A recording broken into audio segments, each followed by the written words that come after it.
Yes,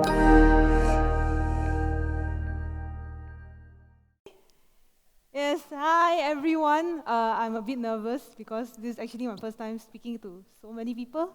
Okay,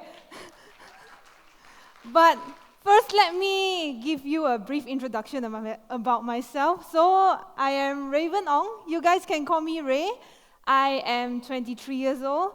During my free times, I like to do outdoor activities. I like to exercise. I like to go for jungle trekking. I sometimes like to draw as well. And I'm a tech host slash video editor slash everything in Soya Chinchao. So basically, I do my own videos as well. I do unboxing videos, reviews, camera comparison, most of the tech stuff lah. So I'm in touch with technology a lot. So as you guys here, right? Most of you have traveled before, right? Yeah, but for me, I do not have the chance to travel at all. I've never been overseas at all. Yeah, so that is why I've graduated last year, and I spent my time saving money to get enough money so I can book my next trip. So my next trip is at October, which I'll be going to Hanoi, Vietnam. So I'm very interested and very excited. Thank you so much. And that is why today I'm going to share some apps, smartphone apps that I find useful, because even I can use it, you guys can definitely use it. So the few things that you need to bring while you're traveling: you need to bring your passport, your luggage, and if you're going for a work trip, you definitely need to bring your laptop, and also money and smartphone. So let's just say in this scenario, right, because me and my colleagues have a discussion at Soy Chinchao, I give them a scenario. If you did not bring your money to the airport, will you go back and bring your money? Will you go back home and take your money? No. Given the same scenario, if you leave your smartphone back home, will you go back and get your smartphone? Yes, that is why smartphone is so important. So I want to share the benefits and advantages of smartphone apps so we can use it whenever we are around the world. Okay, first things first. So what's the first thing you guys will do when you are going for a trip? It's definitely how you get there, right?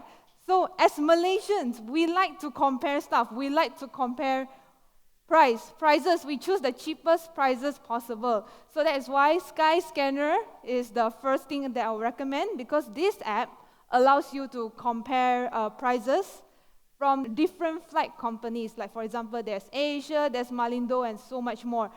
So besides that, this app also allows you to book your flight tickets all in a single platform. So after you compare your price, you can actually book it from this Skyscanner app. And the best part about this app is that it shows you the cheapest flight ticket possible to the highest rate.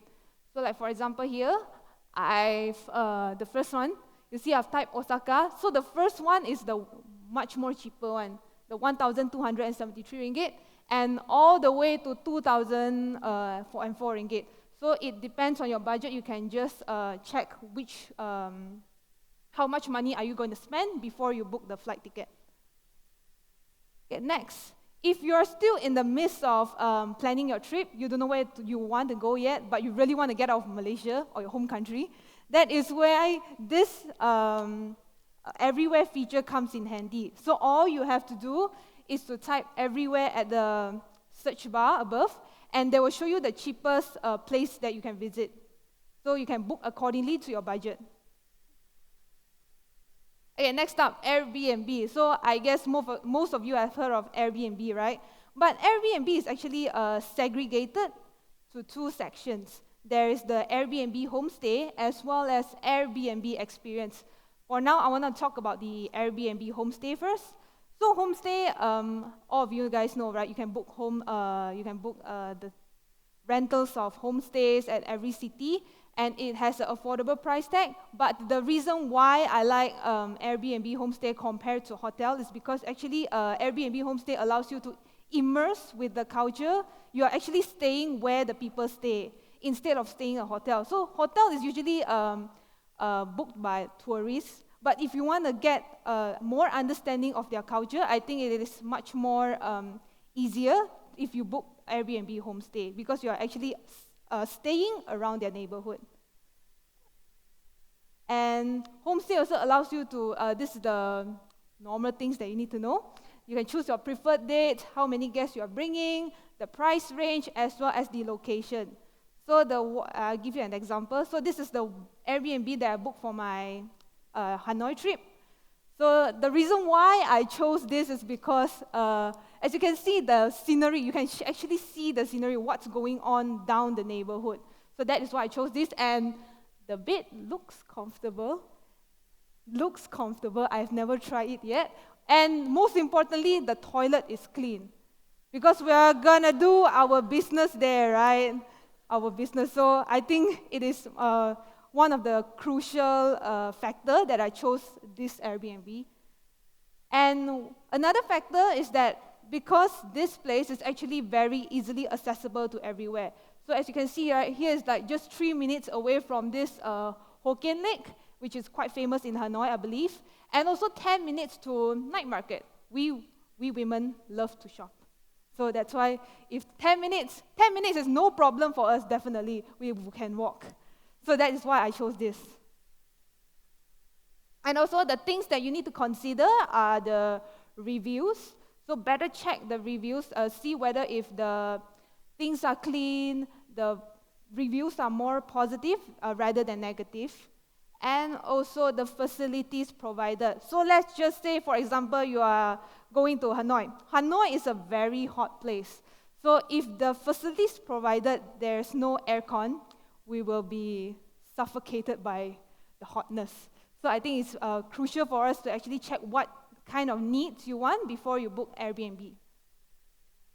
And also, this is the Airbnb experience. So I would like to say this as a hack for us to understand a certain place better, because this Airbnb experience actually provides workshops, there's outdoor activities, there's history and city walks.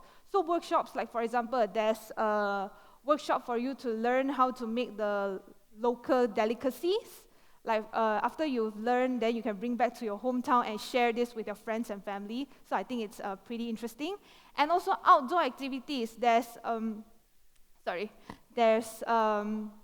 bicycle rides for you to try on, so you can actually cycle around. The host will bring you places to see their landmarks, their scenery, so you can enjoy more. And also history and city walks if you are very much into how they build out their landmarks. So the host will actually bring you around and explain everything to you. Okay, the things that you need to consider, the same thing is the review. So check if the host hosting this Airbnb experience is very much experienced, and see if the people like it or not before you book it. And also check what's included. Let's just say, for example, you are going for the bicycle ride. See whether they have provided you with safety gears or any other thing else, and also the group size.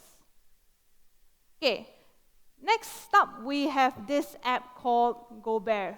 I didn't choose this because it's cute. It actually has its benefits. Okay, so this app allows you to purchase travel insurance. Okay, so I will just tell you briefly why travel insurance are needed. So you can actually reclaim your cancellation and reschedule flight. So let's just say, for example, the weather is bad, and your flight is cancelled. So that is why you need travel insurance to actually help you cover, so you can book the next flight ticket to your preferred destination. There's also replacement of stolen or lost luggage, as well as the more obvious one, the medical emergency. Okay, so this is the GoBear app. So all you have to do is to just put all your details here, like when's your travel date, where you're traveling to, and then you will find this page. So this is the page where you can actually start to compare and check what coverage you want before you try the book. So the reason why I think GoBear is so easy to use and convenient to use is because let's just say you have entered to another city, and you say, hey, I forgot to purchase travel insurance. So that is why you can whip this app out, and all you have to do is just compare and just click on it and just purchase. That's it. You are protected. You are covered. So it's very easy. Okay, next. We have Google Translate. So all of you have this. I think this app is actually quite underrated, people don't use it to its full potential. So do you guys have the Google Translate app in your phone now? So we are going to try something really interesting later. Okay, but first I will tell you what Google Translate is all about. So it does not only instantly translate your words, it also allows you to import and translate photos in your Translate app, and also it can use your camera for instant text translation. So what do I mean by that? Okay, so you guys have the Google Translate app. Maybe you can just open it.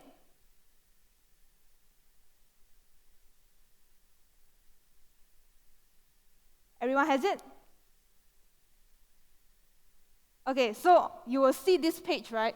So just click on the camera icon over here.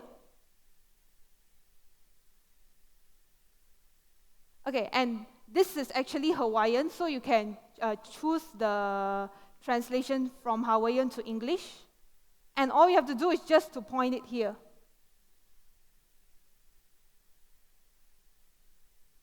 So what does it say? Oh, sorry? How are you, right? So actually, I think this is quite interesting. It's because, let's just say you are in Japan, and all the text there are in Japanese, all the signs there are in Japanese.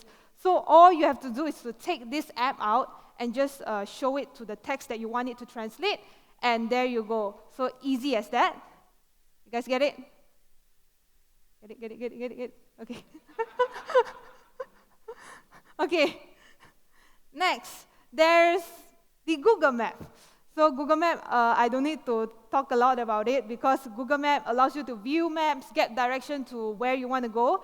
And there's also this thing called offline maps. So you can pre-download your Google Maps first before you go to another city. So that way, if you don't have internet connection, you can actually whip this out and you can just follow the maps and you know where you want to go. And also, I would like to emphasize on this popular times. So are you guys familiar with Google Maps popular times? No? Okay, let me show you. Okay, so popular times show you the peak and slow hours of a venue, and they also show you how much time customers usually spend in that venue, and also the wait time estimated. So let's just say you want to go to this restaurant, like for example here, Cha Chang Tang Long.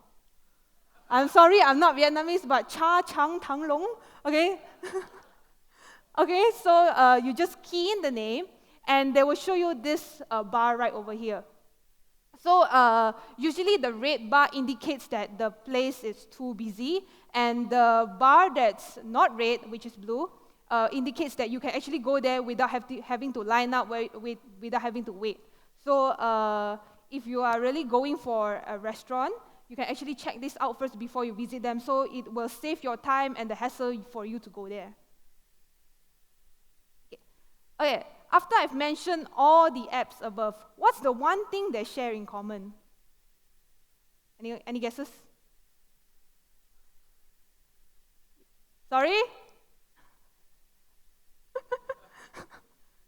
Yeah, okay, they share one thing in common, which is they require data. You need internet access for all of these apps. So Malaysian, so that's why data roaming is required. But data roaming in Malaysia is actually quite expensive. So it's like some telcos offer like 38 ringgit per day, which is super expensive. So if you're going for a week, it costs you around hundreds. So that's why I think Klook is one of the best app that you can purchase a Wi-Fi and SIM card for now. So besides Wi-Fi and SIM card, you can actually buy buy train tickets or passes. You can book your transportation and also activities. Like for example, if you are going to Disneyland, but you don't want to queue up for it, so that is why Klook is available. So all you have to do is to purchase the ticket from there, and it will save the hassle for you to go to Disneyland and line up and purchase the ticket. So that's why Klook is so useful. But today, I want to emphasize on Wi-Fi and SIM card on Klook. So Klook also offers pocket Wi-Fi or SIM card. So the reason why I prefer pocket Wi-Fi myself is because this is like a portable router. It's super easy and convenient, and the mobility is good. And it also, the reason why I like it over SIM card is because you can share the Wi-Fi with your friends and family instead of you using it alone. Because one portable router can connect up to 5 people. So that is why I think this is much convenient compared to a SIM card. But if you are traveling alone, you definitely need SIM card. Okay, SIM card. So that is why Klook also offer AirAsia Traveler SIM card. So there's 2 packages available. So there's the red pack and the black pack. So the red pack gives you 4 gig of data and 7 days of validity for only 38 ringgit. But in Klook, right, it's around 28 ringgit, but I'm not sure why. But Klook is way cheaper than AirAsia itself. So you can actually book from Klook before you travel alone. Okay, so the red pack actually covers 15 countries, which includes Malaysia, Thailand, and so much more. And also there's the black pack. It also covers 4 gig of data for 7 days validity for these 7 countries. But in Klook, it's also cheaper, 2 ringgit. It's 58 ringgit. I'm not sure why, but Klook is way cheaper. We love cheap, so go for Klook. Okay, I think that's about it. Yeah, so that's about it. So these are the apps that I think they're super convenient to use. But if you guys have any suggestion after this talk, maybe you can come find me and tell me which app you guys find it easier to use. Maybe I can use it for my next trip. Okay, so that's it from me. Thank you guys so much for listening. Thank you, Raywen.